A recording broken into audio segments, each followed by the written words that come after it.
everyone, my name is Gwyneth, and I'm having trouble with my parents. It's not that I'm a spoiled brat or a bad daughter. We've simply become too different.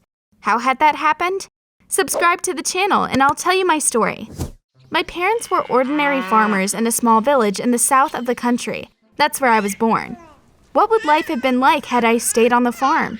I would have probably worked my father on the pasture or helped my mom around the farm. That's why my Aunt Peggy offered to take me with her to live in the town. She lived in a large metropolis and could help me get a good education. My parents thought about it and agreed. That's how I ended up living in the city.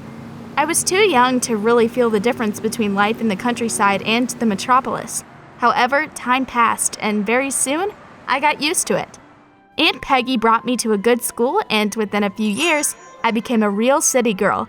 In all that time, I never went back to my village and only ever talked to my parents on the phone. When I was finishing high school, I decided to finally visit my mom and dad. I bought a bus ticket and hit the road. To be honest, I was very worried. How would the meeting with my parents go? Would they recognize me? After all, I had changed a lot since they had last seen me. But I wanted to surprise them and bring them joy. I had even bought them a gift, the best model of a robot vacuum cleaner. Finally, I reached my home village. Nothing had changed there. I grabbed my bag and ran to my parents' house.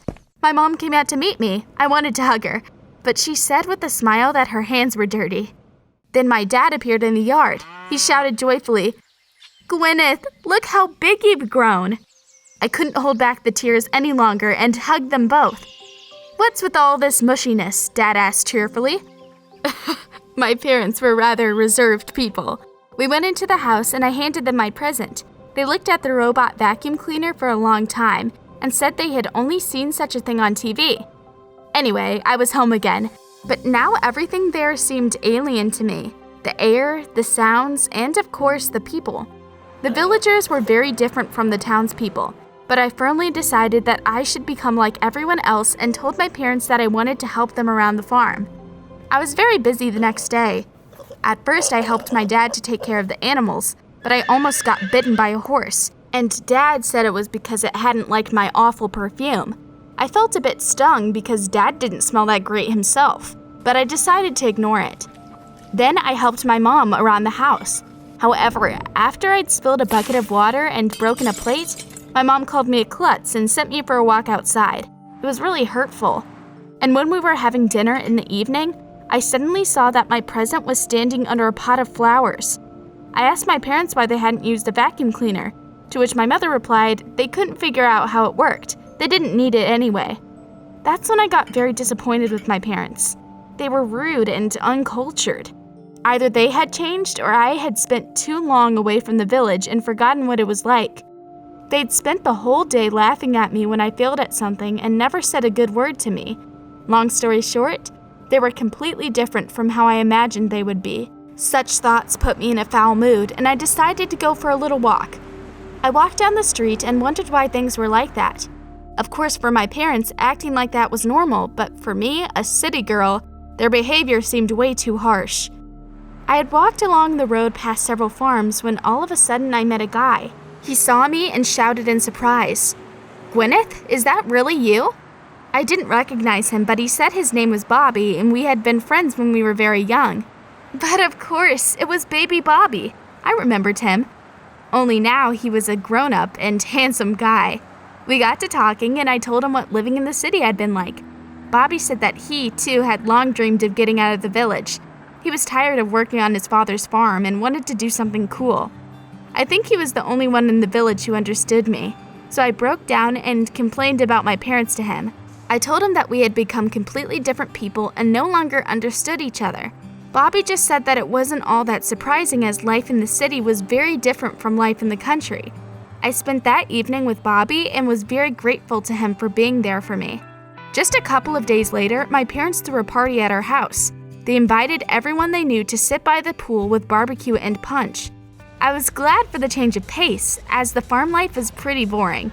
Besides, Bobby came to the party. We sunbathed by the pool and chatted merrily. He suggested we take a swim, but I said I was afraid of the water and did not know how to swim. My dad heard my words. He was surprised and shouted, laughing, "What? My daughter doesn't know how to swim? This is a disgrace to a farmer." My mom appeared next to me as well. She said it was very easy and that they would teach me. It made me feel uneasy. What were they up to? Before I knew it, they had me by the arms and legs. I begged them not to do it, but my parents just laughed, swung me, and threw me into the pool. My legs cramped with fear and I started to sink. When I surfaced, I could see everyone laughing at me and my dad was shouting, "Swim, you crybaby, swim!" I was running out of air when I saw Bobby jump into the water. He pulled me out of the pool and let me catch my breath. I couldn't believe that my mom and dad had done something like that to me and looked at them angrily. Seeing that, my mom said cheerfully, "Don't be angry, Gwyneth, we were just kidding." But for me, it hadn't been a joke at all. That same day, I packed up my things and headed back to the city. I couldn't wrap my head around everything that had happened to me in the village. I felt furious with my parents, not because they had thrown me into the pool, but because they had laughed at my city manners, even though they had been the ones to send me there. After spending a few hours on the bus, I calmed down a bit and decided not to tell my aunt anything. When I got back, I cleaned myself up and finally relaxed after my crazy trip to the country. Of course, I still felt hurt and discussed it with Bobby. We'd exchanged phone numbers before I'd left. He supported me and disapproved of how my parents had acted. We spent several months texting like that, and suddenly I realized I could give my parents a taste of their own medicine. A year after my trip to the village, I invited my parents to come for a visit. They thought about it a little and agreed. Now, they were going to feel what it had been like in my shoes. On the day of their visit, I met my parents at the train station. You should have seen how they were dressed. My small-town parents had their own ideas of beauty. Crazy hats crowned their horrible outfits. As we walked along the street, passerby turned to look at them and couldn't help but smile. That was exactly what I wanted. My parents rested for a while at our house, and in the evening we went for a walk. I took them to the most fashionable and coolest places in the city. They looked around with their mouths open. Several times I made fun of them, noting that there probably wasn't anything like that in their village. My jokes did not go unnoticed, and my mom and dad clearly felt offended, but I was not ashamed. I remembered how they made me feel with their rudeness and ridicule. As we walked through the city center, passerby looked at the strange couple in ridiculous costumes in surprise.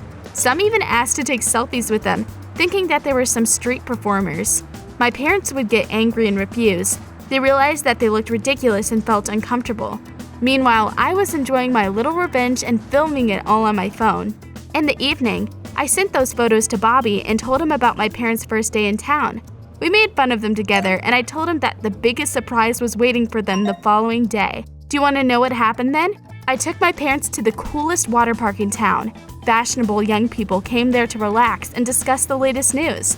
That's where I brought my mom and dad. When they appeared near the pool, they immediately became the center of attention. My dad was wearing terrible shorts and my mom was in a swimsuit that was completely out of style. They were obviously uncomfortable but pretended that everything was fine. And then, I suggested they ride the highest water slide. They gave it a wary look and both refused. I thought all farmers were brave and tough, I said with fake disappointment. My words made Dad angry. He took my mother's hand and said that they would show me what villagers were capable of. However, when they finally climbed up the slide, their courage immediately left them. Everyone was dying laughing as my parents went down the slide screaming and plopped into the pool. They resurfaced to everyone's applause. Mom looked embarrassed and Dad was angry. "Thank you, Gwyneth. You made us look like real village idiots. I guess that's what we are," Dad said, and they left. But I felt ecstatic. They finally knew how I had felt. That evening, they packed up, put on their ridiculous hats, and took the bus home. They were so offended that they didn't even wave me goodbye. They made me feel a little anxious, and I decided to call Bobby so that he would comfort me. I told him how the main part of my plan had gone down and how it all had ended. Bobby said that now my mom and dad would know better than hurt me. But then he thought about it some more and asked, "Still, they are the most important people in your life. How will you talk to them now?" His question stumped me. At that moment, I started to doubt myself. Had I really done the right thing? I probably shouldn't have treated my mom and dad like that, even though they had started it all. Damn it. Now I'm worried, and I don't know what to do next. What should I do? Write your ideas in the comments down below. What would you do in my place? Maybe I should apologize?